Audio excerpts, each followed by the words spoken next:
This is the end of A Link to the Past, final dungeon.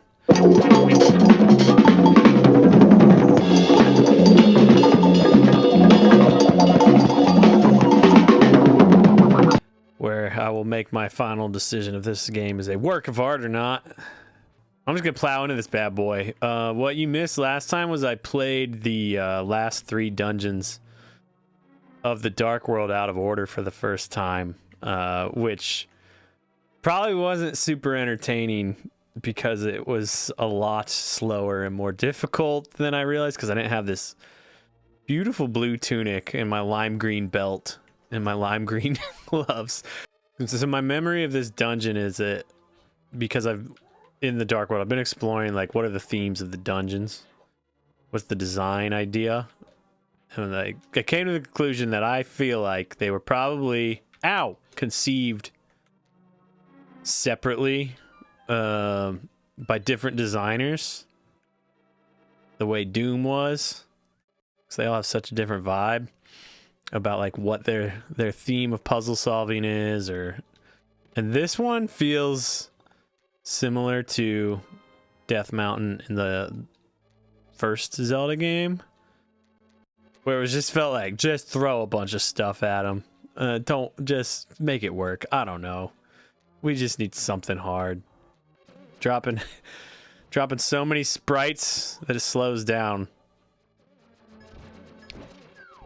which is interesting. It's like there's like a tangible number it hits that's like we just can't handle that anymore, but it keeps going without totally crashing. And I wonder if that's like designed, it was part of the Super Nintendo, and why they don't bother to fix it for these re-releases and stuff, because obviously not a problem anymore. I'm pretty sure this is a use the flame rod room. But now what I'm kind of paying attention is, did they purposefully make you utilize kind of all your main problem solving tools? Because now so far we've had the Cane of Samaria, which I have no idea where that name. Cane of Burna. We don't need that for sure. But anyway, we use the Cane of Samaria, fire rod. Uh-oh, no, I did this wrong. Yeah, I've noticed with like final dungeons, it's kind of like I don't know, you just never really get a taste for them. They never stick with you the way earlier games do, because obviously you don't play them as much. Oh no, I missed. Go, go, go, go. Gosh darn it. This is just one of those dungeons where you never really learned, okay, what's the strategy? How do I just speed run through this?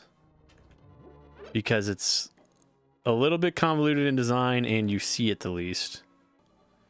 I honestly, throughout this whole game, one of my favorite things has been the quality of the movement animations, especially the pushing and pulling. He's got a 5 o'clock shadow when he pulls. Yeah, okay. That was the fire rod room. This is now the throw a bomb on a treadmill room. Go! Speed's like a major element in this dungeon. Okay. Does this move?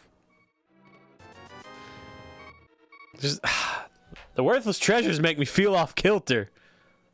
Wait, okay, let's look at the map. Wow, okay. Fun thing I learned last time is that the window on the left changes for every dungeon, the background for it, to show you the elevation of that dungeon.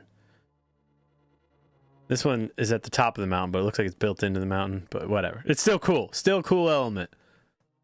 Where have I been so far? First floor, second floor. No basement yet. I thought I went down when I started. Okay, the second floor is where I started. I warped somewhere else on the second floor just now. Okay. That's what I wanted to learn. Is this going to be a dash room? Dash to beat the falling floor or something? That's what it feels like is going to happen. Oh, that just gave away the room. Hold on. Watch the statue. That's awesome. Okay, so now I think we have hidden floors. Oh, I didn't... What? I thought those only showed up with the ether. And this is the big one. This is where you have to go on like kind of a maze of hidden floor. I remember this being the most difficult room in the game. But I feel a lot more confident now. And I feel like I kind of remember it. You go this way. Kind of want to see how far I can get without doing it. Okay. No! And I don't know if they clue you in on like how to see the floor. Other than using the lamp in that other room. Go this way. Oh! Okay, I'll stop doing this. Okay, I'm gonna get magic and come back. Gosh darn it. Okay, so now I'm feeling... Okay, I'm starting to remember this a little bit. I like to think of the dungeons as designed in, like, sections. Use the ice cane in there? Is that the blue one? I'll try something different when I go back, but, I've only ever used the ether to solve that and just wasted a ton of magic. So once I get restocked, we'll see if there's a less magic consuming way to do that. I feel like I remember most of this dungeon is like these bottom floors getting the upgraded tunic. Oh, here's the hookshot room. Your next sort of use your item puzzle challenge. But yeah, there's a lot of solving down here. Then you really start moving once you get across that floor, get a big key, and get the big chest. And then I feel like you start kind of flying through. And that's the A section of the dungeon, the basement. Whoop. No way out of this one. Okay, that's cool. So the left side was to get the map, or the map. Right side was to get the compass. No! Had to take that. And here, even though it's the same room as the hookshot room, this is the boomerang challenge. Figured that one out pretty quick. Oh, this is a standalone boomerang challenge room. Boomerang challenge. Okay. And this is the run from spikes challenge room. Oh, nope, that's wrong. Oh, geez. Where do I go? Where do I go? What? No, seriously, what do I do here? Oh, one of these moves, I bet. Okay.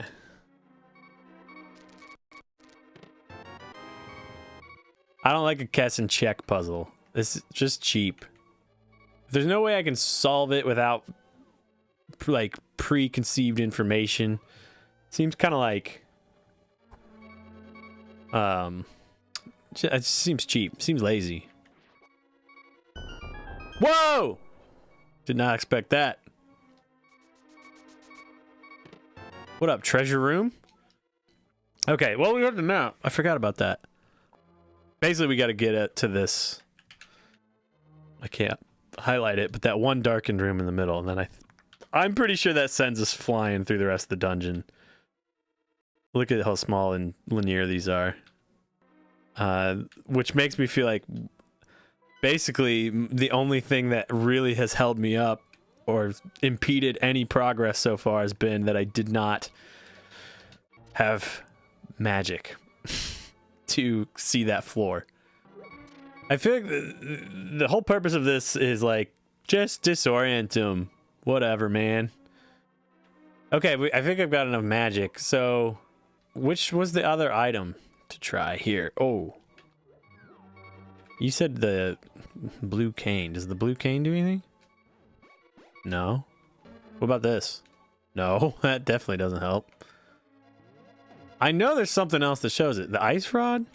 No. Woo! Wasting all my magic. Shoot. What about magic powder? No. Put the blocks down.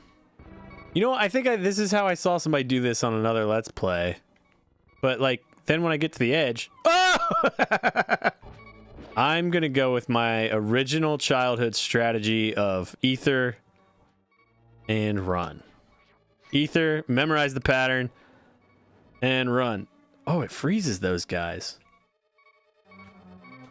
Here I'm not certain again where to go. Yep, go down. One more. All right. God, this was so hard as a child. Fair enough. I'll take it. I love those modern tools. You know, I hate when, like, I would hate to play a game for the first time with them, though. God darn it. See, but right now, it's fine. Like, I've played all of the, like, re-releases of the Final Fantasy games where they have the built-in, like, instant God mode.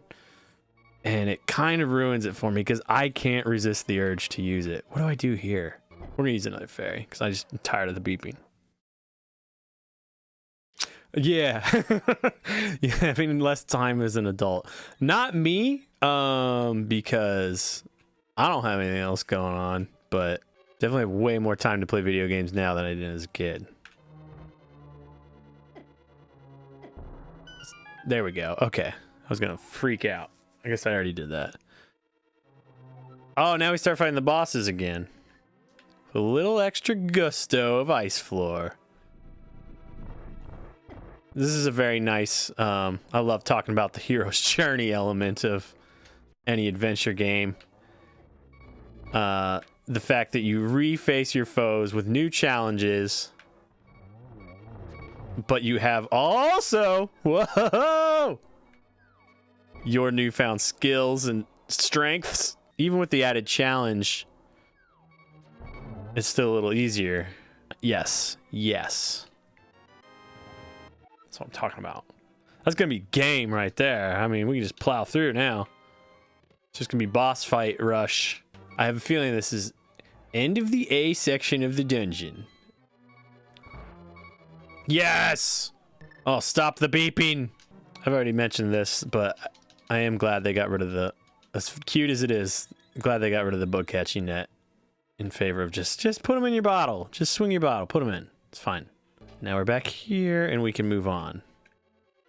So that was the puzzle challenge section. We got red mail. We're super strong. Oh, love the purple hat. Still look at the bright lime green hands.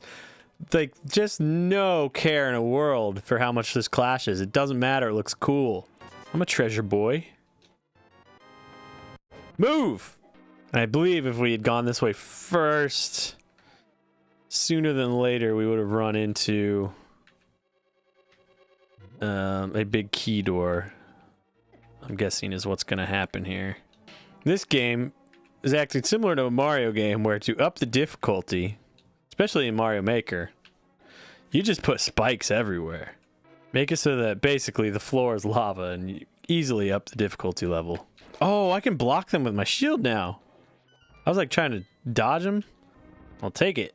I'll just stare right at you. I'm a powerful, strong man now. Yep, this is where you run into that dead end if you hadn't gone downstairs first. So this would be on my dungeon design by me. This is where the B section of the dungeon really starts because we passed. Eep! That was nerve-wracking. We passed the big key door, which we had to solve for in the rest of the dungeon, and was really the bulk of the work here. How do you get over there? I don't remember. Go! Not that way. Is it this right? Is that it?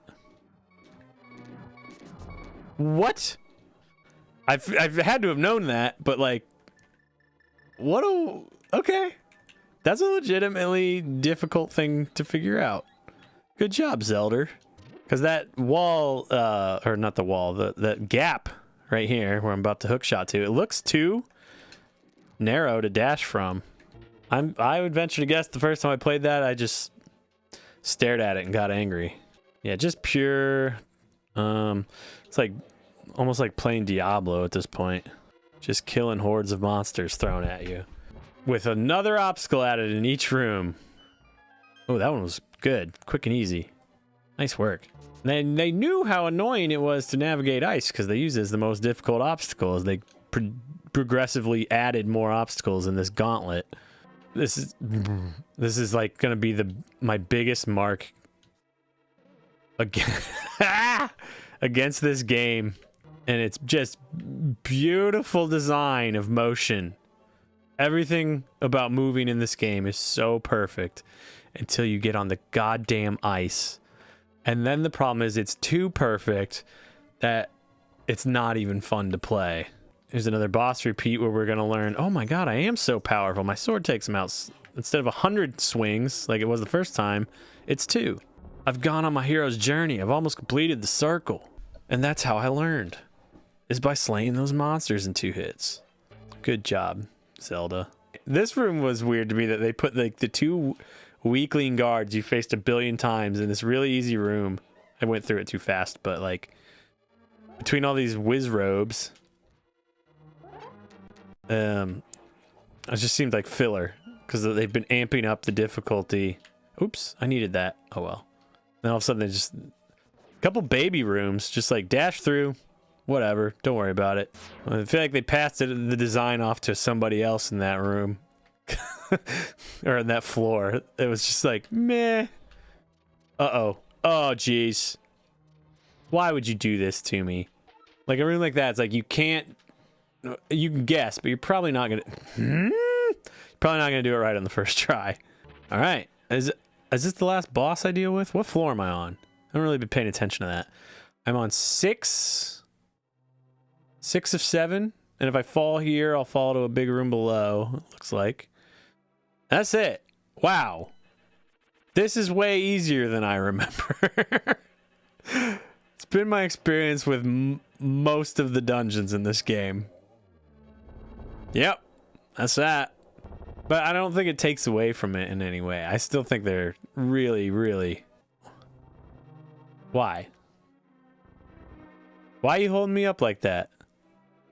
That seems like within the game world, like they were monitoring me charging up this castle and just running out of resources and waves of guys throw you there. Like, just put anything his way. Throw some blocks his way, man. Just slow him down. Throw some of those hammer for face boys. I don't care. We're running out of ice. Go! Oh my god. You have to be so spot on. All right, we're gonna try the bug catching net method on this. I've never done it before, so we'll see what happens. Oh, it's great that you could come all the way here, Carls. I'm very happy to see you. Why would you be happy again? You were throwing blocks in my way a floor and a half ago. But you better believe we will not have a third meeting. Prepare to meet your doom. All right, we're gonna try to beat him with the bug catching net. Boom. Why can I do this with the bug catching net? It's a little harder to time, but whatever. I got fairies. Oh, yeah. It seems like, I don't know if they were supposed to, like the 2 ghost ones, like they drift a little farther from him in terms of like how synced they are. It kind of makes it a little easier. I don't know if that's on purpose. Because I can... The first time, it was like they were all launching at once. Now those launch, I dodge them, and then I wait for his. And now those 2 are drifting from each other. What's going on? This is because I'm using a bug catching net. You guys are judging me for using a bug catching net.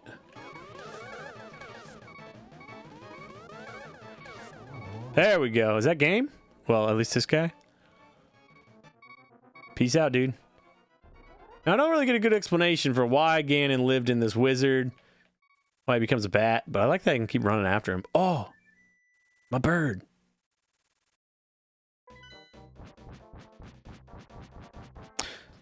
I guess you couldn't get here without the flute, huh?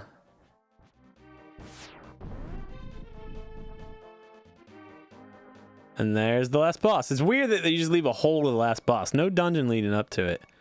It's like, here it is. Come to it when you're ready, which I'm just going to ferry up. I'm just going to film up my life and try it that way. Hello, friend. It's still a little messed up that they make her a thick girl and say that's like her ugly form. I think that happened the first time you meet her. She's like, they made me hideous. Oh, it's magic. I'll take that. Whatever. Why not? They just, anytime I've watched a little bit of Dark Souls, and it just always, I get the fear that it has something that I think a lot of like current generation console games, especially like adventure games, suffer, where the movement doesn't feel good. If you feel lumbering. And the game that turned me on to this thesis, I think, was because it was the first PS4 game I tried. I bought the PS4 exclusive bundle with all the with 3 exclusive games.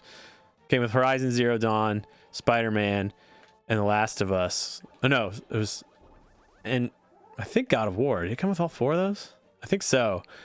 And the first one I played was Last of Us because it came on disc. The others had to download, and I just straight up did not enjoy it because the guy felt so lumbering to move.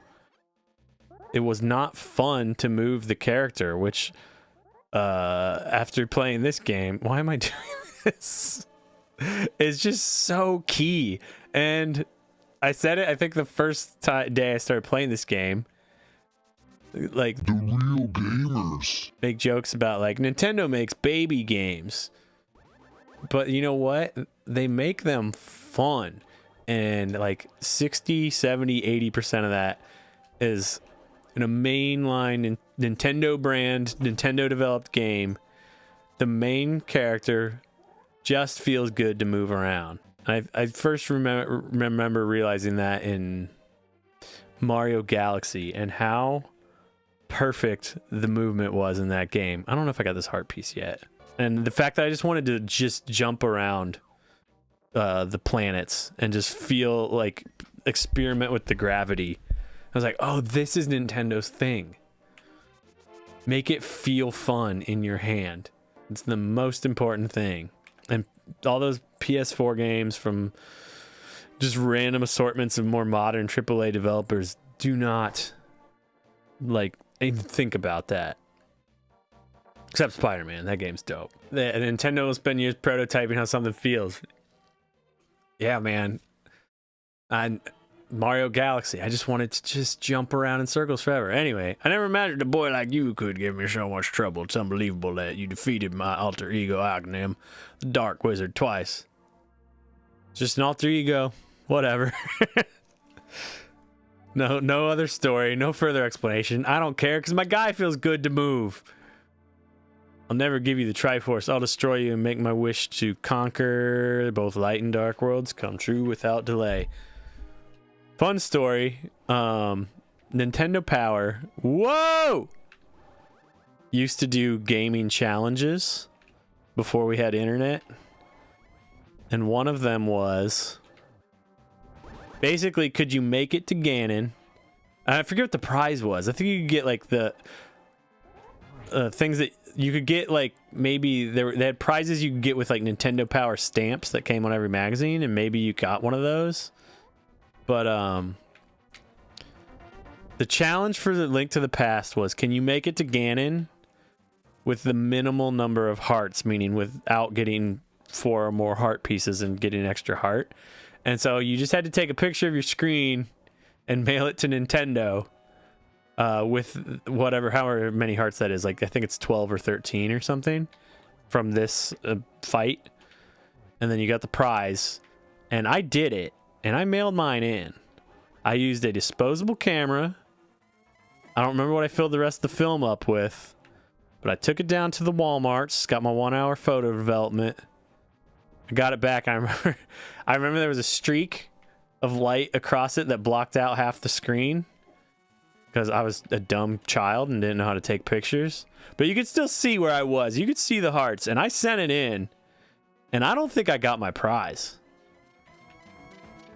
And I would like to speak to the editor of Nintendo Power and get my freaking prize. Especially, I'm doing all this wonderful advertising for this fantastic game available on the Super Nintendo collection, available with your Switch membership.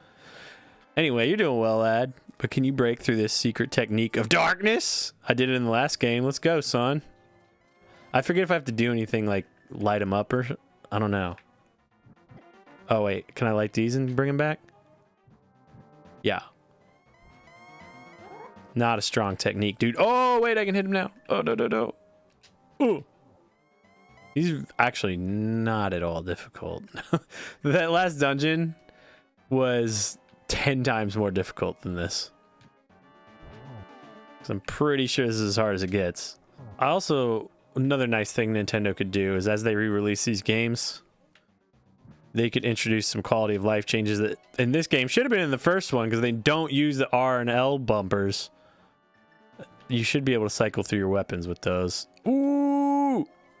I talked too soon. I forgot if you go down here, I think this resets the battle. So maybe I did speak too soon about how easy it was. Oh well. So here he's like, dude, I forgot to tell you. You gotta shoot him with silver arrows, which I think you could go here without the silver arrows yet. You don't really get any clues that like you have to go get that super bomb, open this right here, throw in your arrows.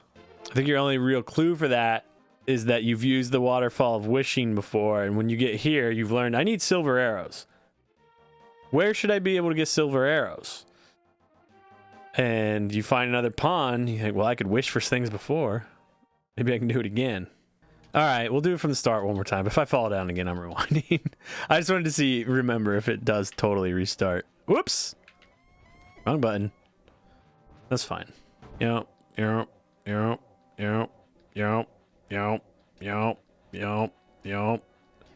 many... I don't know, is there a certain amount of time you have to be fighting before he'll switch? Because that was a lot of hits. No, okay, he's gone. He switched to the next stage here. I don't know if these hits even count while he's destroying the floor. Because I think he's automatically going to switch to the, like, phantom whatever thing. Is the waterfall of wishing required? I don't think so. But you get a lot of clues that it's there in the light world. There's like signs everywhere. It's like, hey, you're almost to the waterfall of wishing. Oh, waterfall of wishing, it's coming up. Did you know you're on your way to the waterfall of wishing? So they make it really obvious so you don't miss it. And then that crack in the wall is super obvious where you get the fourth sword upgrade and the silver arrows. The thing that I don't think I saw anywhere was whether or not to throw your arrows in. Okay, let's do that. Ah! Hey man, I was walking there. Uh-huh. This has got to be it. Go! No! There we go. That's game, baby.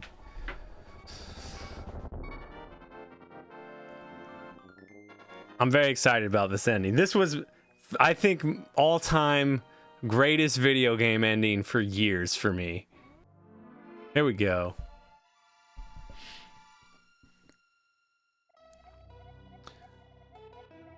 I'm the essence of the Triforce. Okay. Good to meet you. Triforce will grant the wishes in the heart and mind of the person who touches it. If a person with a good heart touches it, it will make his good wishes come true. If an evil-hearted person touches it, it grants his evil wishes. It's also interesting to me that like the text boxes are not written for a pacing of being read out loud. Like that just was not on anybody's radar, I think, at this point. The stronger the wish, the more powerful the Triforce's expression of that wish. You just gotta wish real hard, man. Ganon's wish was to conquer the world. That wish changed the golden land to the dark world. I think I kind of knew this by now. The maidens kind of explained this part to me. Ganon was building up his power here so he could conquer the light world and make his wish completely true. I guess they're putting it all together in one piece for me now. But now, you've totally destroyed Ganon. His dark world will vanish. Triforce is waiting for a new owner. Its golden power is in your hands. Touch it with a wish in your heart. Why is that such a funny sentence? I'll touch it with a wish in my heart, all right. What if he just wished for a bodacious babe? And the dark world remained. You got it, son? And I think this is the first time in the Zelda series that Link has had the completed Triforce of all three. Because in the first one, you only get 2. Also, I mixed this up with the main Final Fantasy theme for at least 2 decades before I knew they were different songs. But yeah, I love that you get to go back and see how lived in the world is by just these simple animations of these people that you saw living in misery. You saw these guys fight with your brother. You saw the sick kid. He's not sick anymore. It's the best. Like you finished your hero's journey. You went full circle and the world's anew and everybody's life has changed for the better because I got the Triforce. And you get like the new sprite of everybody. These guys are the best. The bully makes a friend by just continuing to torment him on the mountain. Like getting to see those guys back in the light world warmed my 9-year-old heart so much. And my uncle's alive. Uncle! Also, good uncle representation in this game. He's just a nice man with a mustache. Not a good location for a flipper store. A little hard to reach, but glad you're doing you. Like, there's no explanation of what any of these people's lives are about, but you just feel so happy for them. Just here they are in a 2 or 3 frame animation. Just excellent work by Koji Kondo and the boys. We get to see those guys smile. Everyone's just living their life. It is. And the flute boy's back. He's back with his, I don't know, hopefully his uncle.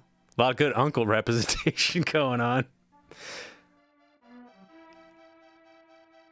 This is the only one that bugged me. I don't know this lady.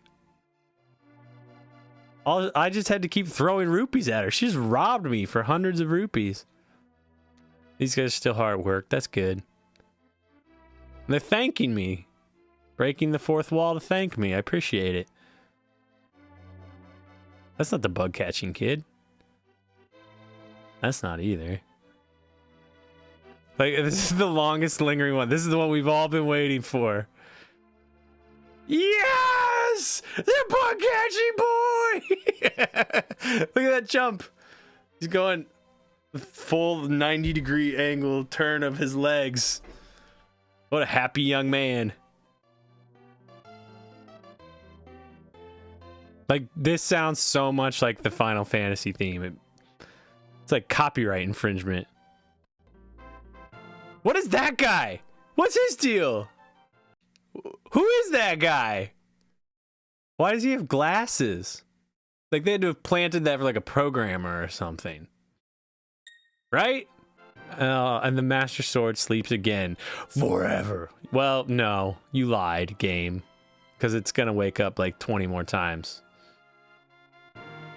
Which is like kind of the weird darkness of Zelda. Because we're entering the dark period after this game. Where you get all those split timelines. You get a timeline that remains dark. Hiroshi Yamachi. I do not know that name from anything else. But good job. My kind of thesis of this is, I think a big part of what makes these games kind of have like more heart and soul than your Fortnites, aside from the aggressive acceleration of neoliberal capitalism insisting that we just squeeze every ounce of profit out of these, is the size of the team. I heard a really good thesis on Star Wars that I think explains gaming really well, and like the decline, or I don't want to say decline, there's still good games out there, but like, so the original Star Wars trilogy, the first 3, that was like the work of not like an auteur. It was like George Lucas had the idea, but he needed a scrappy team of like idealistic go-getters to make the vision come to life. And that's where the heart and soul of that original trilogy is. And that's what a game like this is. That's what a lot of the games from this era that still stand the test of time are. And I think stand out as like true artistic visions of people like creating their dreams.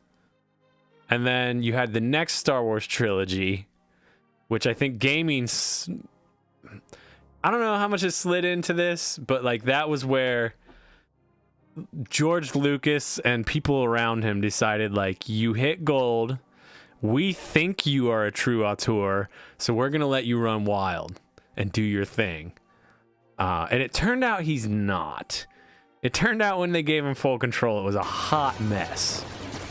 And so they were like, never mind, we're never doing that again. We're just doing this by committee around a boardroom table.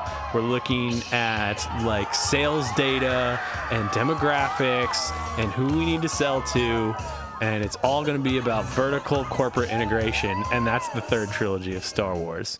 And that in gaming is your Fortnites and games like that. They're designed by committee. They're looking at targets and how can we maximize the profit of this, and not like some guy has a vision, let's rally around him, because we all also have that same like creative dream and vision. And it doesn't happen very often. Death Stranding's the only game I've played from the past 5 to 10 years like that. Oh, Death Stranding and Breath of the Wild. Anyway, wow, look how good I am. I never died. I was so wowed by the as I referred to it, I think later, the what I call the vertical slice moment of this game, which is from the moment you pick up the rock to get into Death Mountain in the light world, and you got to learn all the lore from the man in the cave, and then you do the tower, and then you go into the dark world. And you see, like, the world's about to flip upside down. You get a taste of it, but you come right back.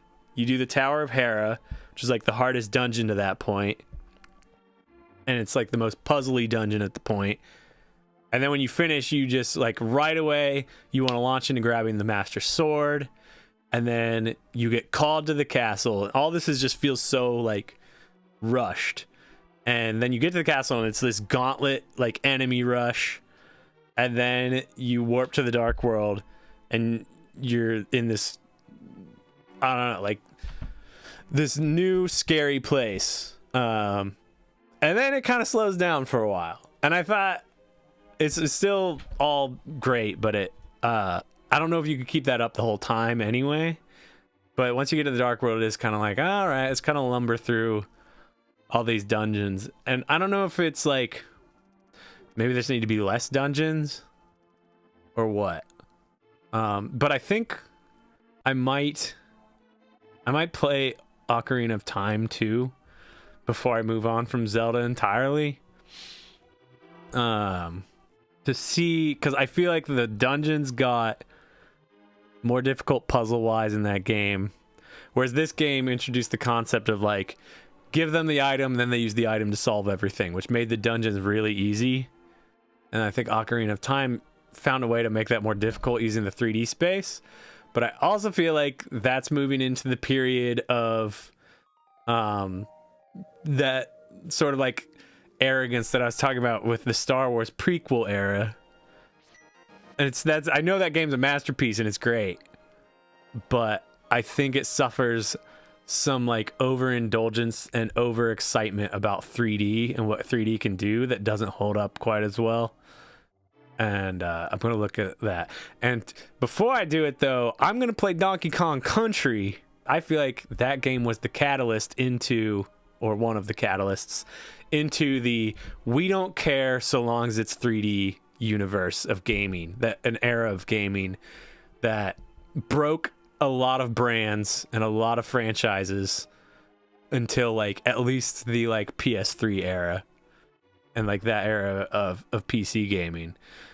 I don't know. It blows my mind when I encounter somebody who's like early to mid 20s online that's like, oh man, PS2 was the best era of gaming. Because I just think that's objectively wrong. I think they were lost on what to do with 3D from like the mid 90s to 2010. So that's what I'm gonna do with the next couple games, and then I don't know. Then I'm gonna move on to probably entirely different franchise, different console. I don't know. I haven't really thought that far ahead, but I've got some theories about Donkey Kong Country. I'm ready to wow out on. Where am I going? I'm gonna set this out to the outro screen here.